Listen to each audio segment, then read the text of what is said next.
बिना विलंब किए हम आज का ये सत्र बहाई प्रार्थनाओं के साथ आरंभ करेंगे और मैं अपर्णा जी से अनुरोध करूंगी कि वो एक बहाई प्रार्थना से आरंभ करें।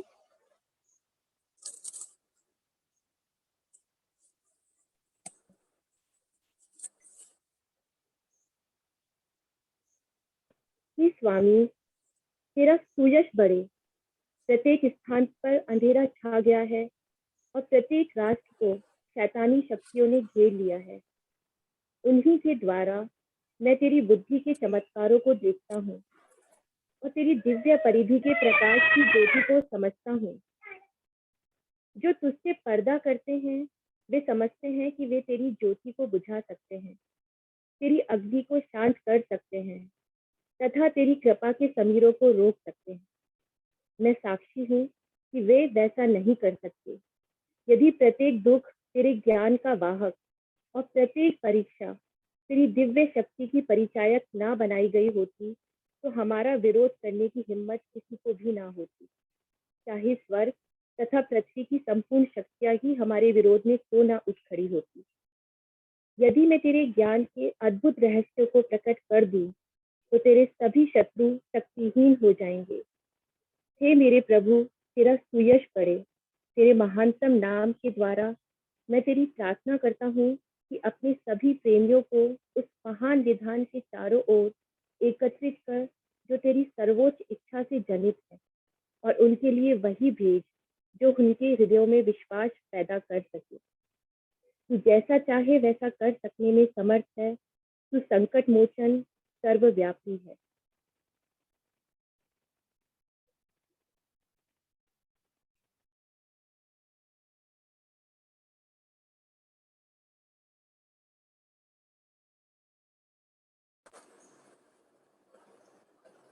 अप्रत्याशित, अनपेक्षित, अनिश्चित अनुपात की है ये महामारी।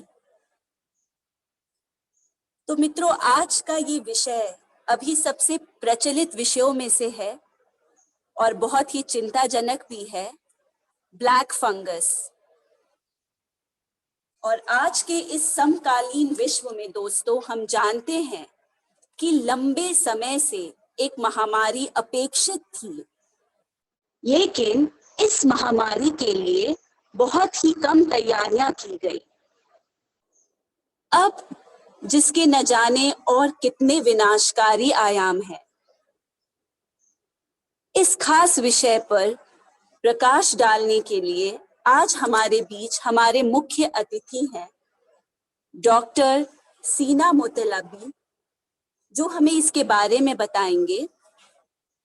डॉक्टर सीना मोतलबी असिस्टेंट प्रोफेसर हैं डॉक्टर DY पाटिल विद्यापीठ में व इन्होंने अपना bachelors doctor DY Patil medical college से किया है व अपनी मास्टर्स डिग्री इन्होंने एमिटी मेडिकल स्कूल गुड़गांव से प्राप्त की। अभी हाल फिलहाल ये पूना में रह रहे हैं। तो डॉक्टर सीना मोतलबी, आपका बहुत बहुत स्वागत है और बहुत बहुत धन्यवाद हमारे बीच आने के लिए। Thank you so much. Thank you.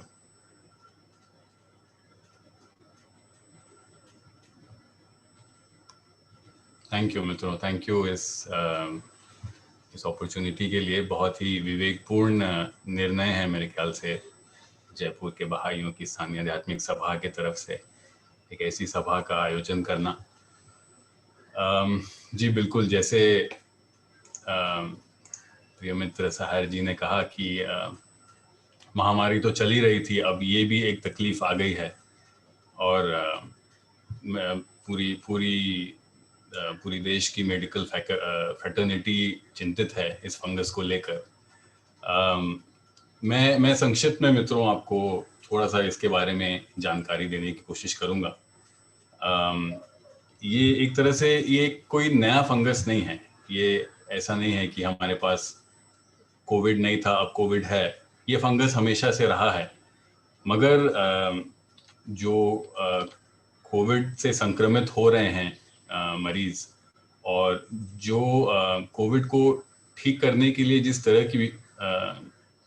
तरह के मेडिसिन वो ले रहे हैं, उनको दिए जा रहे हैं, उनमें से कुछ स्टेरॉइड्स हैं। और इस तरह के जो मेडिकेशंस हैं, इनका एक दुर्भाग्यवश साइड इफेक्ट है कि वो ब्लड शुगर को बहुत ही ऊंचा कर देते हैं। तो ये एक इस वजह से ये और ज़्यादा उभर कर आने लगी है और दिखने लगी है, क्योंकि बहुत लोग संक्रमित हो रहे हैं, बहुत लोग नो डाउट उन्हें वो मेडिसिन लेना ही है ठीक होने के लिए। तो इस वजह से हमें और ज़्यादा दिख कर आने लगी है। ये एक फंगल इन्फेक्शन है, एक फंगस के वजह से ये इन्फेक्शन होता है। फंगस हमारे नाक से हमारे फेफड़ों तक पहुंचता है। ये जो फंगस के जो स्पोर्स हैं, ये वातावरण में, हमारे पर्यावरण में मौजूद हैं। ये साइनसेस या फिर फेफड़ों को संक्रमित करता है, प्रभावित करता है। और एक तरह से हमें ये अगर ध्यान न दिया जाए इसके तो ये घातक हो सकता है। ये बहुत जल्द ही फैलता है और इससे बचने के लिए हमें इसकी शुरुआती स्टेज पर ही पकड़ लेना बेहतरीन है। और एक तरह से इसके भी कुछ संकेत हैं, कुछ चेतावनी के संकेत हैं, लक्षण हैं जिससे हम इसे पहचान सकते हैं। ये आँख और नाक के आसपास हमें दर्द होने लगता है। जो हमारे गाल की हड्डी है उस पर दर्द होने लगता है, बुखार आने लगता है, सिर दर्द होने लगता है, खांसी होती है, सांस लेने में कठिनाई होती है। कुछ मरीजों में उल्टियाँ होती हैं, उल्टी में खून पाया जाता है। मानसिक स्थिति में भी बदलाव होता है, क्योंकि ये जो फंगस है ये बेसिकली हमारे साइनस से होकर, आँखों से होकर दिमाग में और फेफड़ों तक ये हर जगह फैल जाता है। और जो मैंने आपको चिन्ह बताएं, अगर आप ध्यान दें तो ये हमारे फेफड़ों, हमारे आँख और दिमाग के कुछ लक्षण हैं। जब एक तरह से फेफड़ों में दिक्कत होती है तो हमें खांसी होती है। फेफड़ों के जो हवा के बैग्स हैं वो डिस्चार्ज छोड़ते हैं तो हमें खांसी में खून दिखता है। तो इन चिन्हों से हमें थोड़ा सा सतर्क रहना है, इन्हें पकड़ना है, इन संकेतों को ध्यान में रखना है। बीमारी से क्या कहते हैं, एक तरह से ग्रस्त होने की संभावना कुछ लोगों में बहुत ज़्यादा है। ये एक तरह से जिनमें अनियंत्रित डायबिटीज़ है, मधुमेह जिसे हम कहेंगे, जिनकी शुगर अनियंत्रित रूप से बढ़ जाती है। बहुत बार ऐसे भी व्यक्ति हैं जो मेडिकेशन लेते हैं अपना इम्यून सिस्टम दबाने के लिए। कभी कभी ट्रांसप्लांट के पेशेंट होते हैं जिनकी इम्यून सिस्टम को कुछ हद तक नीचे रखा जाता है, दबाया जाता है, और ये आम प्रैक्टिस है, ये आम बात है। उनको थोड़ा सा खतरा है। या फिर अगर आईसीयू में बहुत ज़्यादा समय तक रह रहा है कोई, तो इसका मतलब है कि उनको बहुत सारे मेडिकेशंस दिए जा रहे हैं अलग अलग तरह के, तो इम्यूनिटी डाउन होने की संभावना है। ऐसे क्या कहते हैं, और भी ऐसे रुग्ण जिसे हम कहते हैं कोमॉर्बिडिटीज, अगर कोई दूसरे तकलीफें हैं तो इनसे भी इन मरीजों को भी थोड़ा सा ज़्यादा खतरा हो जाता है। कुछ एक तरह से ऐसे कुछ व्यक्ति हैं जिनको थोड़ा ज़्यादा खतरा है। इससे एक तरह से इसका रोकथाम करने के लिए हमें मास्क का उपयोग करना है एक तरह से, क्योंकि ये फंगस के जो पोर्स हैं ये पर्यावरण में मौजूद हैं। तो हमें धूल मिट्टी वाले जगहों पर जाना नहीं है। अगर कोई व्यक्ति है जिनको कोविड हो चुका है, वो कोविड से रिकवर हो रहे हैं, वापस घर आ गए हैं, घर के आसपास अगर कंस्ट्रक्शन साइट्स हैं जहाँ पे खुदाई हो रही है, मिट्टी धूल उड़ रहा है, तो हमें ध्यान में रखना है कि ये जो धूल मिट्टी के साथ साथ बहुत सारे फंगस और बहुत सारे माइक्रो ऑर्गेनिजम्स भी, जीवाणु भी उड़ जाते हैं हवा में लॉज हो जाते हैं, और हम जब सांस लेते हैं तो ये हमारे सिस्टम में पहुंच जाते हैं। आमतौर पर हमारा इम्यून सिस्टम इन्हीं जीवाणुओं से लड़ने के लिए है और लड़ लेता है। आमतौर पर हम बहुत बार शायद हमने ब्लैक फंगस को अंदर लिया भी होगा और हमारा इम्यून सिस्टम उससे लड़ चुका होगा। लेकिन इन मरीजों में कम होता है इम्यून सिस्टम, इम्यूनिटी की शक्ति कम होती है, इसलिए इनमें वो फंगस ज़्यादा शक्तिशाली हो जाता है। तो एक तरह से कब शक करें, जब अगर एक तरह से अगर कोविड-19 के रोगी हैं कोई, डायबिटीज़ के रोगियों में, या फिर ऐसे व्यक्ति जो इम्यूनोसप्रेसेंट मेडिकेशंस ले रहे हैं, उनमें अगर साइनसाइटिस आपको दिखता है, नाक अचानक ब्लॉक हो जाती है, सांस लेने में दिक्कत होती है, जिसे हम रुकावट या जमाव कहते हैं, नाक में एक जमाव सा, रुकावट सा होता है सांस लेने में। अगर नाक से स्राव निकल रहा है, अगर डिस्चार्ज हो रहा है नाक से, और वो अगर काले रंग का है या वो खून है उसमें, तो एक तरह से हमें शक करना चाहिए। अगर हमारे गाल की हड्डी पर दर्द हो रही है, या चेहरे पर एक तरफ दर्द है, सुन्न हो जाता है चेहरा एक तरफ से, सूजन होने लगती है चेहरे में एक तरफ से, नाक के जो ऊपर का हिस्सा है वहाँ पे घाव होने लगता है और काला रंग का घाव बढ़ता जाता है, तो एक तरह से हमें शक करना चाहिए म्यूकोरमाइकोसिस के बारे में।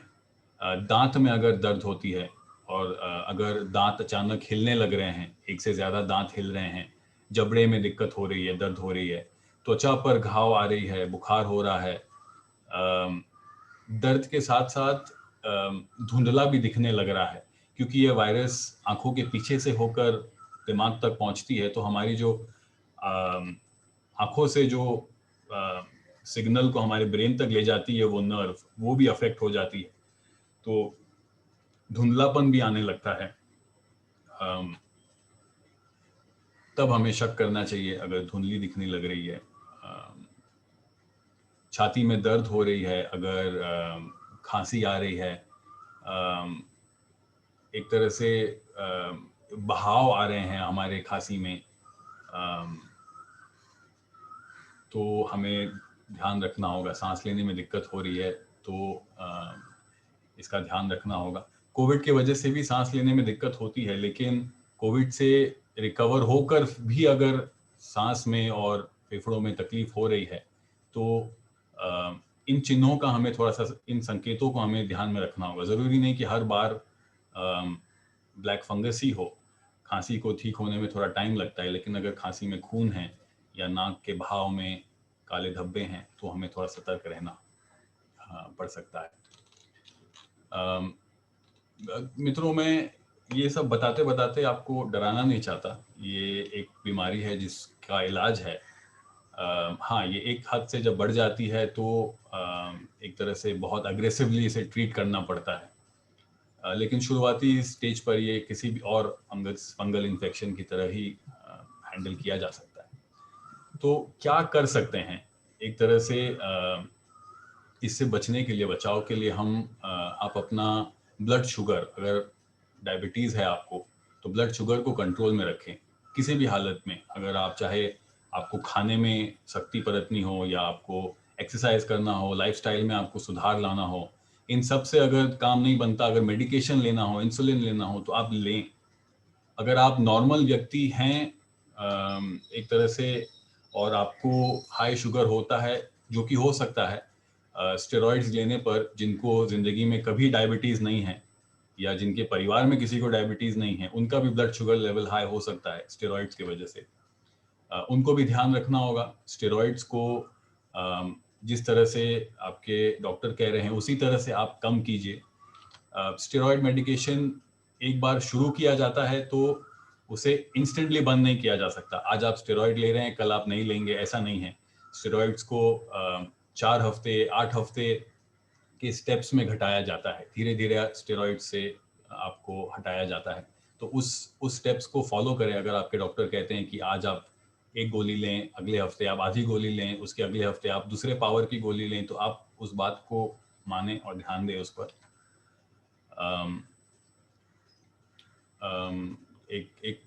अगर ऑक्सीजन पर हैं मरीज, तो जो ऑक्सीजन के अंदर, जो ह्यूमिडिफायर के अंदर पानी जाता है, वो पानी साफ हो, उबला हो। अभी बारिश का सीज़न आ रहा है तो पानी में एनीवेज बहुत सारे जीवाणु आ जाते हैं। एंड तो ऐसे कुछ चीज़ें हैं जो आपको नहीं करनी है। मेरे ख्याल से एक तो है कि आप जो चेतावनी के संकेत और लक्षण को अनदेखा ना करें। जो मैंने आपके साथ बांटा उन्हें आप ध्यान में रखें और अनदेखा ना करें। एक तरह से हर एक बंद नाक के मरीज को भी आप बैक्टीरिया, एक तरह से ये म्यूकोरमाइकोसिस ना समझें। ये आम है, नाक कंजेस्टेड होना, साइनसाइटिस, स्टेरॉइड यूज़ के साइड इफ़ेक्ट्स ये भी हो सकते हैं। तो आप 2-4 संकेतों को एक साथ रख कर आप ये निर्णय लें कि शायद आपको कुछ करना हो। एक और चीज़ जो आपको नहीं करनी है, आपको संकोच नहीं करना है टेस्ट्स करवाने से। फंगल जो इन्फेक्शंस हैं उसे पता लगाने के लिए थोड़े से शायद अजीबोगरीब टेस्ट्स आपको प्रिस्क्राइब किए जाएं। आपके चमड़ी में से आप शायद थोड़ा सा स्क्रैपिंग किया जाए और अलग अलग जगहों से सैंपल उठाया जाए। तो आप ये ना कहिए कि अरे मैं अभी अभी आरटीपीसीआर करा के आया हूँ, नाक में स्वैब डाल के, गले में स्वैब डाल के, अब वापस से ये कुछ करने को कह रहे हैं। तो संकोच ना करें। आपके चिकित्सक अगर उनको शक होगा कि ये बैक्टीरियल इन्फेक्शन है तो वो पूरी कोशिश करेंगे जानने की कि किस तरह का बैक्टीरिया है और कहाँ पर है, कहाँ किस हद तक आगे पहुँचा है। तो इसमें काफ़ी सारे टेस्ट इन्वॉल्व हो सकते हैं, बेझिझक आप कराएं। और एक तरह से आप इसका ट्रीटमेंट शुरू करने के लिए शुरुआती जो महत्वपूर्ण समय है उसे न गंवाएं। तो अगर किसी भी कारणवश आपको दवाइयाँ लिख कर दी जाती हैं, इमीडिएटली आप उस प्रोटोकॉल को शुरू करें। किसी भी हाल में आप इसे डिले ना करें, बिकॉज ये एक इन्फेक्शन है जिसके लिए समय बहुत कंजूसी से दिया जाता है मरीज को। और कुछ भी अगर एक्सपेरिमेंट करना हो, आजमाना हो, तो मेरे ख्याल से डॉक्टर जो कह रहे हैं वही करें। और एक्सपेरिमेंटेशन और अलग अलग तरह के ट्रीटमेंट्स वो बाद के लिए भी रखा जा सकता है या साइमल्टेनियसली किया जा सकता है। एक लाइन ऑफ ट्रीटमेंट आप ज़रूर फॉलो करें और वो है जो हमारे ICMR, Indian council of medical research, prescribe करते हैं। अलग अलग तरीके भी हैं, हो सकते हैं इसे ट्रीट करने के लिए, लेकिन अगर समय लगता है तो समय बहुत महत्वपूर्ण है इस बीमारी को कंट्रोल में लाने के लिए।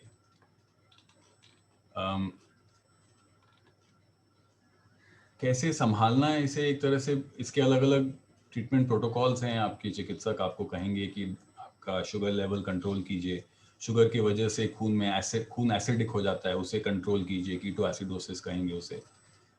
स्टेरॉइड्स को कम करेंगे आपके चिकित्सक, उसी अनुसार आप कम करते जाइए। अलग अलग एंटी फंगल ट्रीटमेंट्स दिए जाएंगे आपको। अलग अलग तरह के सर्जरीज भी कराने पड़ सकते हैं कुछ हद तक। जब ये बढ़ जाती है तो ऐसे अक्सर हमें देखने को मिला है कि हमें आँख निकालनी पड़ी है मरीज़ की, क्योंकि वो बहुत ज़्यादा इन्फेक्टेड हो चुका था और उसकी वजह से वो और स्प्रेड कर रहा था इन्फेक्शन को।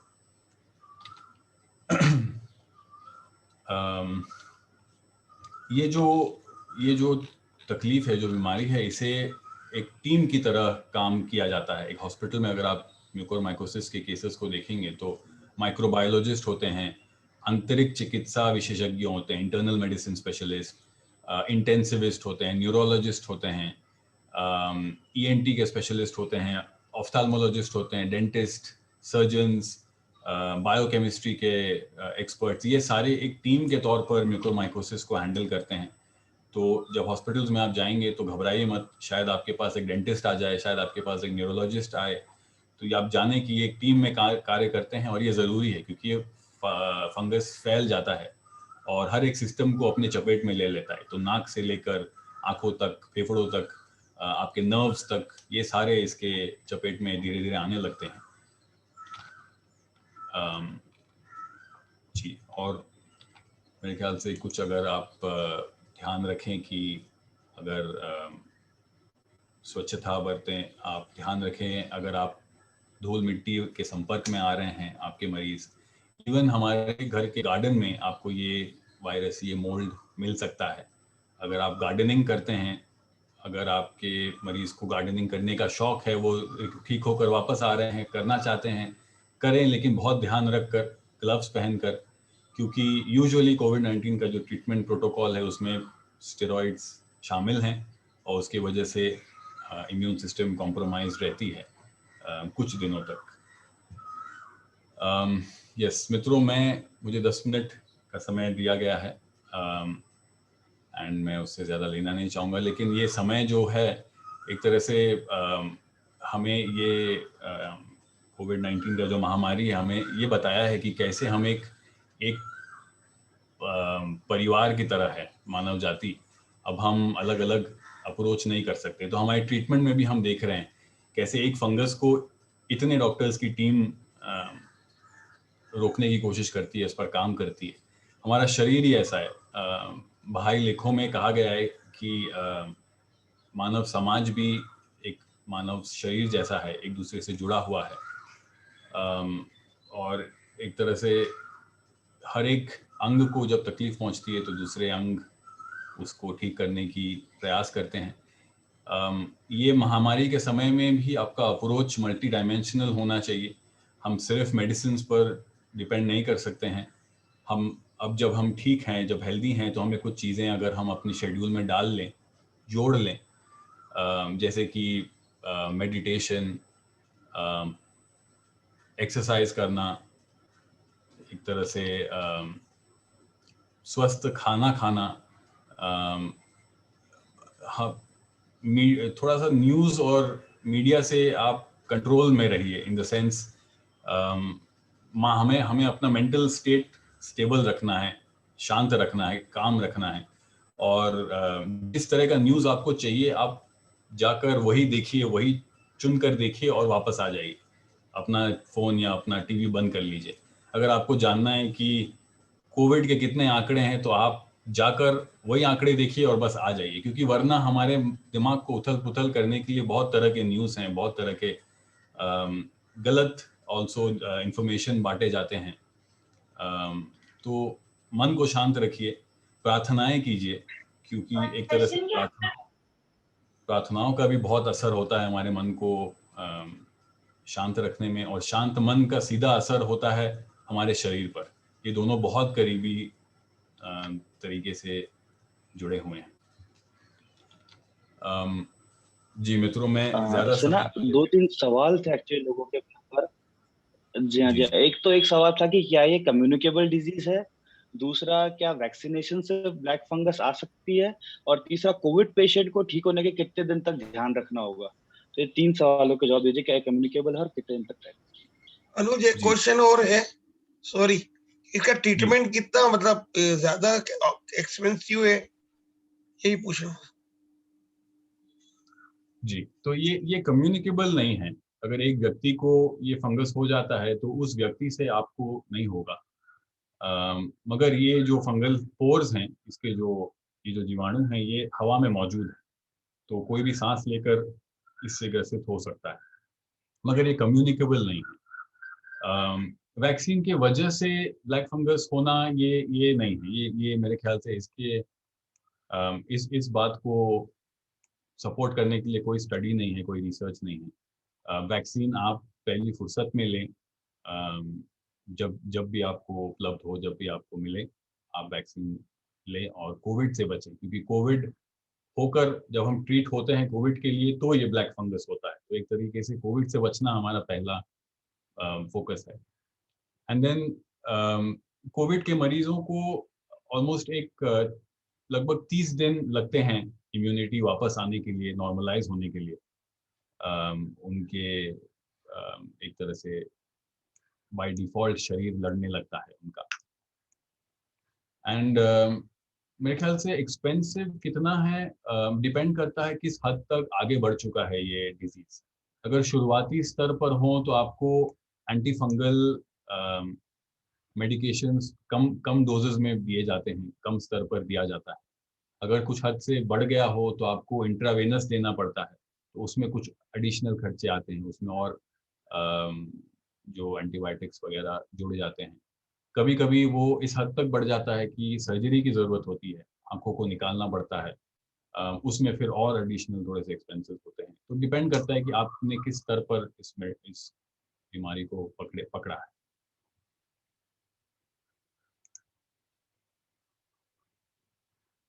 जी मित्रों, तो सीना जी एक पूछा था, ये ओनली फॉर इंडिया में ही है कि अदर कंट्रीज में भी ये इसको फैला हुआ है, कि ओनली फॉर इंडिया में ही हुआ है फिलहाल?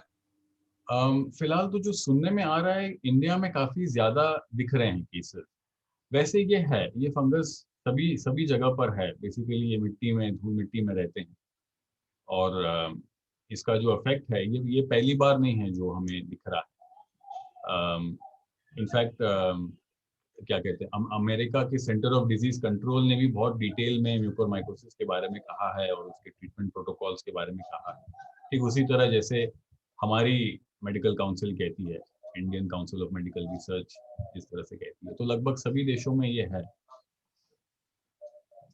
सीना, मेरा क्वेश्चन ये है आपसे कि इसकी मेडिसिन बहुत महंगी आ रही है, तो एक तो अवेलेबल भी नहीं है, तो फिर इसका क्या होगा अभी इंडिया में? क्या इसके मतलब प्रॉब्लम आ रही है तो बहुत ज्यादा? क्योंकि मैंने सुना है कि जो इसका एक एक इंजेक्शन है वो 17-18 हज़ार रुपए का है, और एक दिन के अंदर 16 इंजेक्शन लगते हैं। तो ये कैसे पॉसिबल है किसी पर्सन के लिए करना इसको क्योर? जी, वो दैट्स ट्रू। आई मीन, एक तरह से जब जितना ज्यादा डोज बढ़ता जाता है, उतना एंटी फंगल एंटीबायोटिक्स महंगे होते जाते हैं। ये डेफिनेटली या ये तो है। ऐसे भी एंटीबायोटिक्स हैं जो आपको शायद 20-25 हज़ार पर डोज लगते हैं। एक पेशेंट ठीक होते हाँ। होते 2-3 लाख वो सिर्फ एंटीबायोटिक्स के वायल्स में खर्चते हैं। अनफॉर्चुनेटली सिस्टम ये दिख कर आ रहा है कि सिस्टम असमर्थ है थोड़ी सी सही टाइम पे मेडिसिन पहुंचाने में, उपलब्ध कराने में। कई जगहों पर मिल रहे हैं मेडिसिन, मगर एक्सपेंसिव हैं। तो एक तरह एक जो पॉसिबिलिटी है कि बहुत सारी संस्थाएं हैं जो फाइनेंशियल तौर पर मदद करती हैं। बहुत सारे ऐसे अचानक एनजीओ सामने आ गए हैं जिनको अगर अप्रोच किया जाए तो वो केस बाय केस देखकर लेते हैं। लेकिन थोड़ा सा स्विफ्टली करना होगा इस मामले में भी। एंड एक तरह से हम अगर अपने साइड से ऐसा एक लिस्ट बनाएं अपने इंफॉर्मेशन के लिए कि हमारे शहर में, हमारी लोकेलिटी में कितने ऐसे एनजीओज हैं। हम शायद अभी अभी ठीक हों, लेकिन शायद एक हफ्ते बाद, खुदा ना खास्ता एक महीने में हमें या हमारे प्रियजनों को जरूरत पड़े, तो हमारे पास इंफॉर्मेशन हो एटलीस्ट बांटने के लिए मित्रों से। नहीं, वो पैसा तो चलो, एनजीओ की जगह मेडिसिन ही अवेलेबल नहीं हो रही हमारे यहाँ तो, पर्टिकुलर एमपी के अंदर तो। और उसके बाद जैसे किसी को हो गया और उसको मेडिसिन नहीं मिल रही है, तो उसका फिर इफेक्ट क्या है? मतलब कितने दिनों तक वो पेशेंट को प्रॉब्लम मतलब हो सकती है? क्या उसका प्रॉब्लम होगी बाद में जाके उसको? मतलब कहाँ तक? चलो एक हफ्ते उसको मेडिसिन नहीं मिला, तो वो नहीं हुआ, तो जी, फिर क्या होगा उसका? सपोज करो उसका जी, साइड इफेक्ट क्या आएगा उसको? जरूर गवर्नमेंट हॉस्पिटल में मिलेगा और मेडिकल कॉलेजेस में मिलेगा। नहीं मिल रहा है, इंदौर में तो नहीं मिल रहा है। लोग भटक रहे हैं यहाँ पर तो बहुत ज्यादा। तो गवर्नमेंट के कलेक्ट्रेट में जा रहे हैं, वहाँ भी अवेलेबल नहीं हो रहा, कहीं पर भी नहीं हो रहा, बहुत दिक्कत हो रही है यहाँ पे तो इंदौर के एरिया में तो ये दिक्कत ये है। अनफॉर्चुनेटली ये वास्तविकता तो है डेफिनेटली। एंड हम्म। उसके दूसरे हाथ पर ये भी एक तरह से दुखदाई है कि ये जो इन्फेक्शन है ये बहुत तेजी से फैलता है और हम्म। समय ही नहीं होता पेशेंट्स के लिए। और जो ऐसे भी केसेस हैं जिनको जान गंवानी पड़ी है, क्योंकि ये इस हद तक फैल जाता है कि इसे रिवर्स नहीं किया जा सकता। खासकर हमारा दिमाग ऐसा ऑर्गन है जो अगर संक्रमित हो जाए तो फिर उसे वापस लाना मुश्किल है। या एक एक एक आशा हो सकती है, एक हमारी प्रार्थना हो सकती है कि ये मेडिसिन उपलब्ध हों जल्द से जल्द। एंड जैसे आई थिंक एक मित्र ने कहा कि गवर्नमेंट हॉस्पिटल्स, मेडिकल कॉलेजेस, इन तक पहले पहुंचने की चांसेस हैं, इन पर मिलने की चांसेस ज़्यादा होते हैं। रहा सवाल इंफॉर्मेशन का, मेरे हिसाब से कुछ वेबसाइट्स हैं जो ऑथेंटिक इंफॉर्मेशन देते हैं हमें। उनमें से एक वेबसाइट है ICMR का, Indian council of medical research.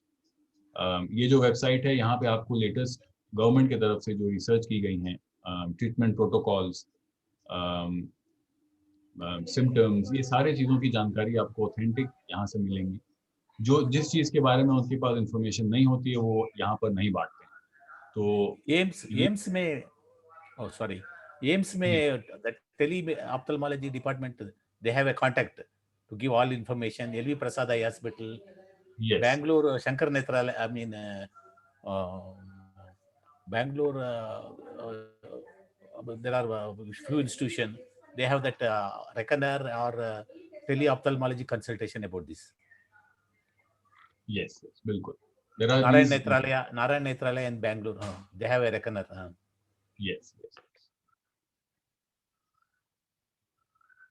एक क्वेश्चन और सीना आ रहा है कि लास्ट ईयर भी जब ये हुआ था कोविड, तो उस टाइम पे तो ये प्रॉब्लम शुरू नहीं था, बट इस बार जो ये आया है कोविड का जो भी वेरिएंट, उसके कारण ये हो रहा है कि इसमें कुछ चेंजेस हो, इसके कारण हो रहा है, ये समझ में नहीं बात, मतलब मेरे में। जी जी। एक तो पिछले बार आंकड़े काफी कम थे जो ग्रसित हुए थे कोविड से, और ट्रीटमेंट प्रोटोकॉल्स भी थोड़ा सा अलग था, क्योंकि वो जो हाँ, कोविड म्यूटेंट का था। जो स्ट्रैंड था, उसे कंट्रोल करने के लिए इतना हैवी डोज स्टेरॉइड और इतना अग्रेसिव ट्रीटमेंट प्रोटोकॉल का नहीं था। जरूरत नहीं। ओके, या इस बार थोड़ा सा ये ज्यादा संक्रमित कर रहा है लोगों को, और तादाद में भी और इंटेंसिटी में भी, और इसलिए बहुत ज्यादा अग्रेसिवली इसे कंट्रोल करने के लिए ये जो अन्य साइड इफेक्ट्स हैं, ये अनफॉर्चुनेटली ज्यादा दिखने को मिल रहे हैं। तो मेरा ये कहना है कि जैसे लास्ट ईयर इटली और यूरोप में सबसे ज्यादा फैला था, ये वाला वेरिएंट यूके में भी था, तो वहां पर भी तो ट्रीटमेंट हुआ था, तो वहां के लोगों को तो फंगस नहीं हुआ, बट इंडिया में क्यों हो रहा है ये? क्योंकि यूएके में भी ये वाला 1.67 वाला फंगस था, अरे ये कोविड था, तो वहां कैसे ट्रीटमेंट किया लोगों को और वो ठीक हुआ, और हमारे यहाँ ये स्टेरॉइड लगा रहे हैं। तो ये बेसिक डिफरेंस क्या आपको लगता है इसके अंदर, कि यहाँ पर गलती कहाँ हो रही है, यूके और इंडिया के अंदर फर्क क्या है एक्चुअल में? इसके लिए हमें देखना होगा कि वहाँ एग्जैक्टली कौन से प्रोटोकॉल्स उन्होंने फॉलो किए हैं और किस तरह से ट्रीट किया है, और किस हद तक ये फंगस मौजूद है उनके एनवायरनमेंट में। तो मेरे ख्याल से बहुत सारे चीज़ों पर ये निर्भर करता है कि वहाँ क्यों नहीं हुआ और यहाँ क्यों हुआ। नहीं, मुझे ऐसा लगता है कि इंडिया में स्टेरॉइड काफी ज्यादा यूज कर रहे हैं डॉक्टर्स इसको सॉरी बचाने के टू लिए, ऐसा। इंटरवीन, मैं क्षमा चाहूंगी क्योंकि अब हमारा समय बहुत कम होता जा रहा है। मुझे पता है सभी को बहुत रुचि है, सभी को बहुत चिंता है, लेकिन हम लोगों ने जैसे कि पता है हमारा ये सत्र 40 मिनट का होता है मित्रों। हम अगले सप्ताह फिर इसको जारी रखेंगे। लेकिन दोस्तों, अब आप लोग ये खुद सोचिए कि क्यों आखिर हम लोगों ने आज ये सब्जेक्ट क्यों रखा, और आज ये दुनिया में और भारत में विशेषकर अभी ये जो आपदा के समय और आपदा बढ़ गई है, तो ये विषय भी बहुत महत्वपूर्ण था, क्योंकि हमारी समस्त पृथ्वी की उत्तरजीविका का खतरा तेजी से बढ़ रहा है। फिर भी ये बहुत आश्चर्य की बात है कि बहुत कम ऐसे लोग हैं जो संबंधित और इससे सर्वाधिक उचित प्रश्न पूछ पा रहे हैं, या ऐसे समाधान खोज पा रहे हैं जो केवल महामारी को निहित किए हुए हो। हमारा ये समय बहुत संक्षिप्त था दोस्तों, और हम लोग बहुत कुछ और जानना चाहते थे। आपके पास भी बहुत प्रश्न हैं, और डॉक्टर सिन्हा के पास भी बहुत कुछ है आपको बताने के लिए। सबसे पहले तो डॉक्टर सिन्हा का हम बहुत बहुत धन्यवाद देना चाहेंगे कि उन्होंने अपना कीमती समय निकालकर हम लोगों को दिया, और सभी मित्रों से जो लोग आज उपस्थित हुए कार्यक्रम में, उनका भी बहुत बहुत धन्यवाद। अंत में बस मैं एक कथा कहूँगी, कभी भी अब ये जूम मीटिंग ओवर हो जाएगी, लेकिन मैं फिर भी अपनी कोशिश जारी रखती हूँ। एक कथा है जिसमें कहते हैं कि जब श्री राम को बांध बनवाना था लंका से सीता मैया को लाने के लिए, तो कहते हैं कि पूरी सब लोगों ने अपनी अपनी ऊर्जा लगानी शुरू कर दी थी। चाहे वो मनुष्य था, चाहे वो पशु थे, जो भी थे, सब अपना अपना योगदान दे रहे थे। वानर सेना भी अपना योगदान दे रही थी, तो हर प्रकार का प्राणी अपना योगदान दे रहा था। वहीं पर गिलहरियां भी थी, और कहते हैं कि गिलहरी भी जो है बोली मैं भी राम जी की मदद करना चाहती हूँ। लेकिन सबने सोचा कि वानर तो इतने शक्तिशाली हैं, वो तो इतने बड़े बड़े पत्थर उठा सकते हैं, ये गिलहरी क्या करेगी। जहां वानर बड़े बड़े पत्थर और ईंटें ले रहे थे, वहीं पर हमारी जो गिलहरी थी वो छोटी सी कंकर उठा के लाके वो भी